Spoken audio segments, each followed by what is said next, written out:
ದೆಹಲಿ ಕೆಂಪುಕೋಟೆ ಬಳಿ ಆತ್ಮಾಹುತಿ ದಾಳಿ ಪ್ರಕರಣದ ವಿಚಾರವಾಗಿ ಇದೀಗ ಕೇಂದ್ರ ಗೃಹ ಸಚಿವರ ನೇತೃತ್ವದಲ್ಲಿ ಮತ್ತೊಂದು ಸಭೆಯನ್ನ ನಡೆಸಲಾಗುತ್ತಿದೆ. ಕೆಂಪುಕೋಟೆ ಬಳಿ ಆತ್ಮಾಹುತಿ ದಾಳಿಯೇ ಅದು ಅಂತ ಹೇಳಿಬಿಟ್ಟು ದೃಢಪಟ್ಟ ನಂತರ ಇದೀಗ ಮತ್ತೊಂದು ಮೀಟಿಂಗ್ ಅನ್ನ ಮಾಡಲಾಗ್ತಾ ಇದೆ. ಕೇಂದ್ರ ಗೃಹ ಸಚಿವರ ನೇತೃತ್ವದಲ್ಲಿ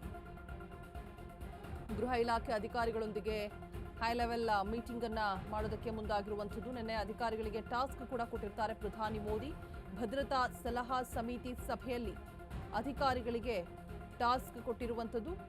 ಮೋದಿ ಸಭೆಯ ಬೆನ್ನಲ್ಲೇ ಗೃಹ ಸಚಿವ ಅಮಿತ್ ಶಾ ಮೀಟಿಂಗ್ ಅನ್ನ ಆಯೋಜನೆ ಮಾಡಿದ್ದಾರೆ. ಈಗ ಆಲ್ರೆಡಿ ಒಂದು ಮೀಟಿಂಗ್ ಅನ್ನ ಸಭೆಯನ್ನ ಕರೆದಿದ್ರು, ಒಂದಷ್ಟು ಮಾಹಿತಿಗಳನ್ನ ಕಲೆ ಹಾಕಿದ್ರು, ಹಾಗೆ ಎಲ್ಲೆಲ್ಲಿ ಕಟ್ಟೆಚ್ಚರವನ್ನು ವಹಿಸಬೇಕು ಅನ್ನುವಂತಹ ಸಂದೇಶವನ್ನು ಕೂಡ ರವಾನೆ ಮಾಡಿದ್ರು. ಇದೀಗ ಮತ್ತೊಂದು ಹೈ ವೋಲ್ಟೇಜ್ ಮೀಟಿಂಗ್ ಮಾಡೋದಕ್ಕೆ ಸೂಚನೆ ಕೊಟ್ಟಿರುವಂಥದ್ದು. ನನ್ನ ಅಧಿಕಾರಿಗಳಿಗೆ ಟಾಸ್ಕ್ ಕೂಡ ನೀಡಿರ್ತಾರೆ ಪ್ರಧಾನಿ ಮೋದಿ. ಸಿಂಧೂರ 2.0 ಆಗುತ್ತಾ ಮತ್ತೊಮ್ಮೆ ಅನ್ನುವಂತಹ ಅನುಮಾನ ಇತ್ತು.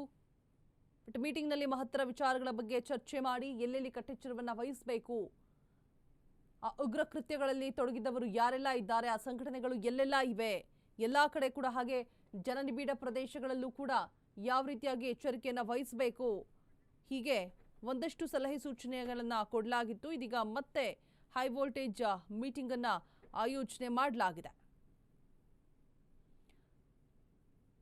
ತಲಾಶನ ನಡೆಸ್ತಾ ಇದ್ದಾರೆ ಒಂದು ಕಡೆ ಪೊಲೀಸರು, ಇನ್ನೊಂದು ಕಡೆ ಭಯೋತ್ಪಾದಕ ಕೃತ್ಯದಲ್ಲಿ ಯಾರೆಲ್ಲ ತೊಡಗಿದ್ದಾರೆ, ಸಂಘಟನೆಗಳನ್ನ ಕಲೆ ಹಾಕುವಲ್ಲಿ ಕೇಂದ್ರ ಸರ್ಕಾರ ಮುಂದಾಗಿರುವಂಥದ್ದು. ಹಾಗೆ ಅಧಿಕೃತವಾಗಿ ಆದೇಶವನ್ನು ಕೂಡ ಹೊರಡಿಸಿರುತ್ತೆ. ಇದು ಉಗ್ರ ಕೃತ್ಯವೇ ಅಂತ ಹೇಳ್ಬಿಟ್ಟು ಮೊದಲ ಬಾರಿಗೆ ಆದೇಶವನ್ನು ಫೈನಲಿ ಅಧಿಕೃತ ಮಾಹಿತಿಯನ್ನು ಕೂಡ ಶೇರ್ ಮಾಡಿರುವಂಥದ್ದು ಕೇಂದ್ರ ಸರ್ಕಾರದಿಂದ.